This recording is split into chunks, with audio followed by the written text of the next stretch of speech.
Hello everyone, it's me sir और आप सभी का ड्रैगन मास्टर के और एक नए एपिसोड में स्वागत है। तो एपिसोड के शुरुआत में एंसेस्ट्रल ड्रैगन हॉल में हर एक बड़े बड़े हस्तियों को दिखाया जाता है, जहाँ पे तो जनरल को कह उठता है कि अच्छे से तहकीकात करने के बाद ये पता चला है कि पूरे एंसेस्ट्रल सिटी से लेके 100 माइल तक हर एक जगह क्विकसैंड के अंदर धस चुका है और ये क्विकसैंड हर एक सिविलियन के लिए कुछ ज्यादा ही खतरनाक है। पर रही बात हम जैसे कल्टिवेटर होगा, तो इस क्विकसैंड से हम लोग को उतना ज्यादा दिक्कत तो नहीं हो रहा है, बस क्विकसैंड के अंदर हम लोग का पैर ही धस रहा है और जिससे हम लोग किसी की मदद से आसानी से बच सकते हैं। तभी ना यहाँ पे तो एक सैनिक भागता हुआ आके कहता है कि सर, एंसेस्ट्रल ड्रैगन लैंड को दुश्मनों ने चारों तरफ से घेर लिया है और इसी क्विकसैंड से डर के जो सब सिविलियन बाहर भाग रहे थे उन सबको मार दिया गया है। जो सुनते तो एक एल्डर भड़कता हुआ कहता है कि ये सब इंसान नहीं, ये सब तो जानवर है। कि माना अभिलेख जोन की वजह से हर कोई एंसेस्ट्रल ड्रैगन लैंड के ऊपर कब्जा करना चाहता है। इतना तो सब ठीक ही था, पर सिविलियन को मारना क्या ये अच्छा है? क्या उन सबको लगता है हम सब मर चुके हैं? जिसपे तो मिस्ट्रॉन्ग कह उठते हैं कि टियानलियन में रहने वाले हर कोई बारबेरियन जैसे होते हैं। तो व्हाइट विच टावर का एम्परर कह उठता है, क्या उन सबको किसी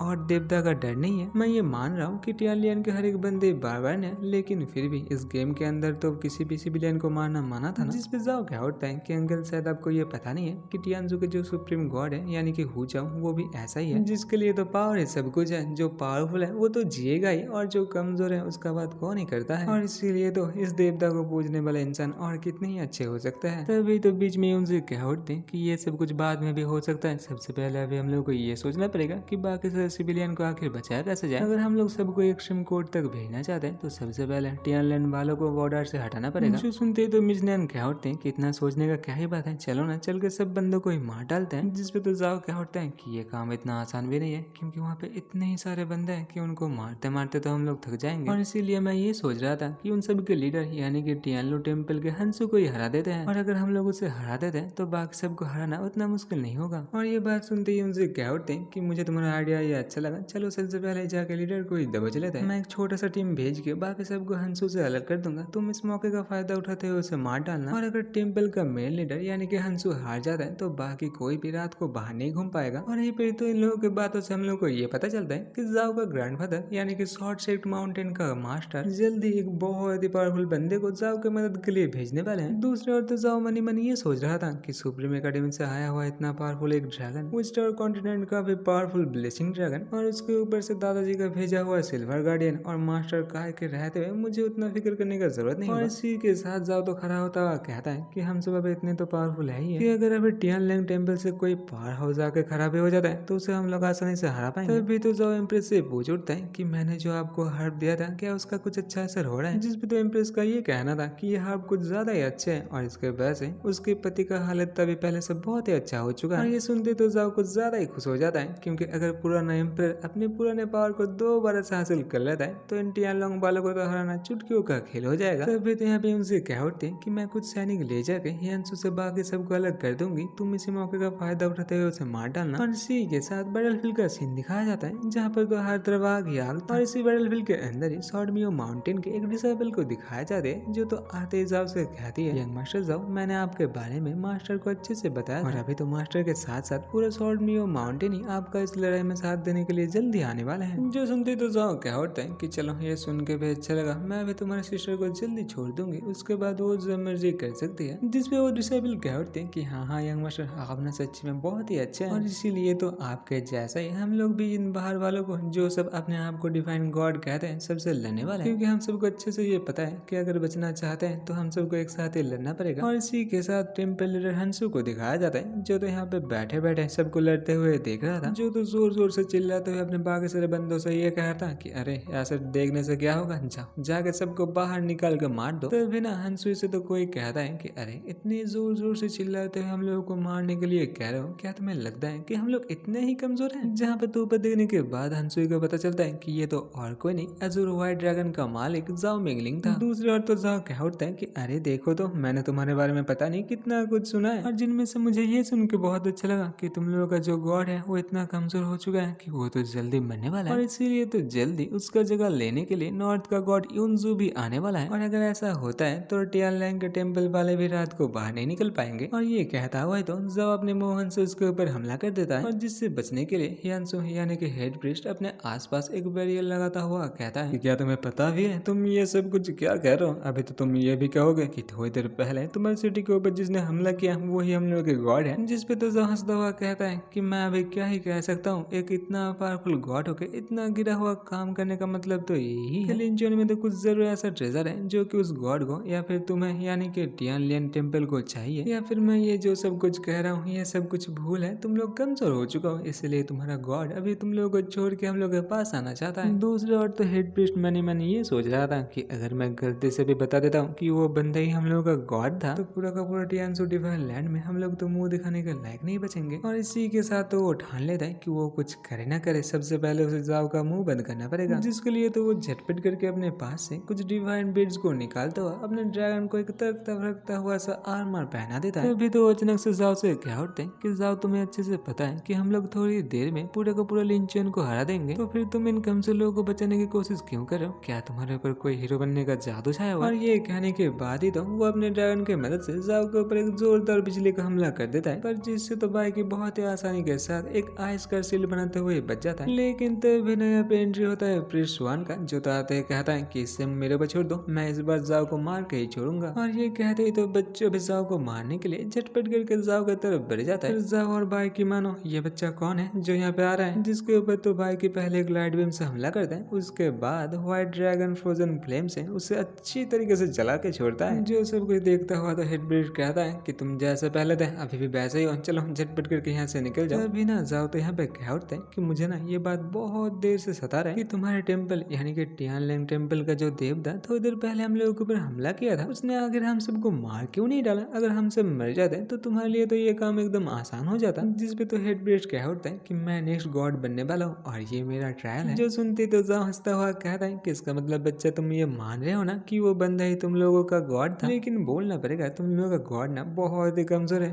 बस एक स्पेल कास्ट करने के बाद ही उसका पूरा पावर खत्म हो गया। दूसरी ओर गॉड हुचू को तुमने देखा है, उसने तो गुस्से में आके पूरा एक कॉन्टिनेंट को ही तबाह कर दिया था। दूसरी ओर बेचारा हेड ब्रीड तभी मन ये सोच रहा था कि आखिरकार इस बच्चे ने मुझसे वो बुला ही लिया। ये जाओ मिंगलिंग ना कुछ तो बड़ा सा खिचड़ी पका रहा है, यहाँ पे बात साथ ना करके सबसे पहले से मार देना ही अच्छा होगा। और इसीलिए तो वो अभी अपने ड्रैगन का जो आर्मर था उसके ऊपर एक बड़ा सा स्पेल कास्ट करके एक बड़ा सा तगड़ा सा हमला कर देता है, और जिस हमले के वजह से आसपास पूरी तरीके से बिजली का बरसात होना स्टार्ट हो जाता है, जिससे तो जाओ जैसे जैसे बच रहा था तब भी तो पीछे मुड़ते उसे पता चलता है कि जाओ के ऊपर हमला करने के लिए तो हेड ब्रीड अभी और भी 2 नए ड्रैगन को बुला चुका है। माफ कर देना यहाँ पे 2 नहीं 3 ड्रैगन था, जिन्हें तो अभी हेड ब्रीड कहता है कि चलो बच्चे झटपट करके तुम तीनों मिलके वो बड़ा सा हमला करने के लिए तैयार हो जाओ। और जो सुनते ही तो तीनों के तीनों ड्रैगन एक साथ ही अपने हॉर्न को एक दूसरे के पास ले आते हैं, और जिन तीनों के एक साथ आते ही ईयर पियर्सिंग साउंड वेव नाम का एक जोरदार हमला क्रिएट होता है, और जिस साउंड वेव के वजह से बैटलफील्ड में जितने सारे सैनिक थे सबका तो हाल यहाँ पे बुरा होते हुए दिखाया जाता है। दूसरी ओर मास्टर का ये सब कुछ देखता हुआ अभी ये सोच रहे थे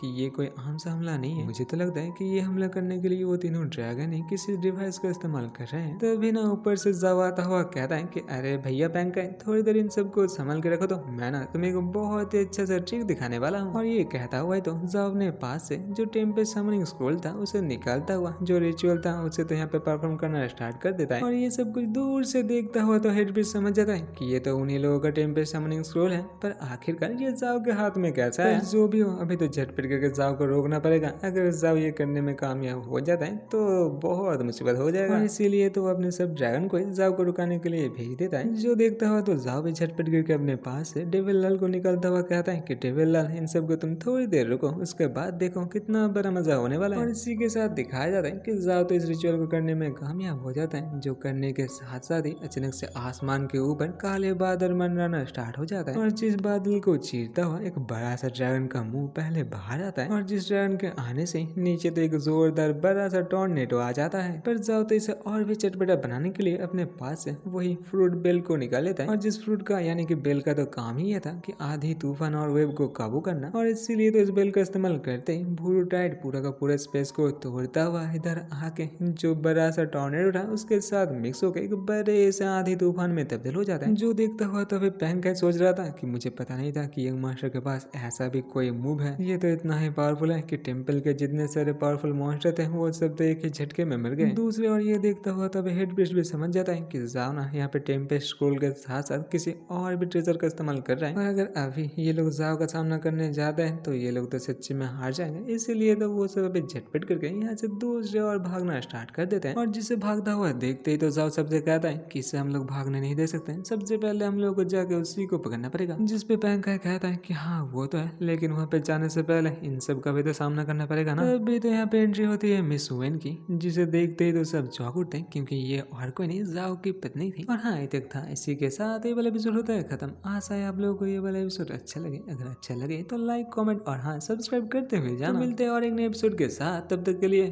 टाटा बाय बाय और हाँ सही होना।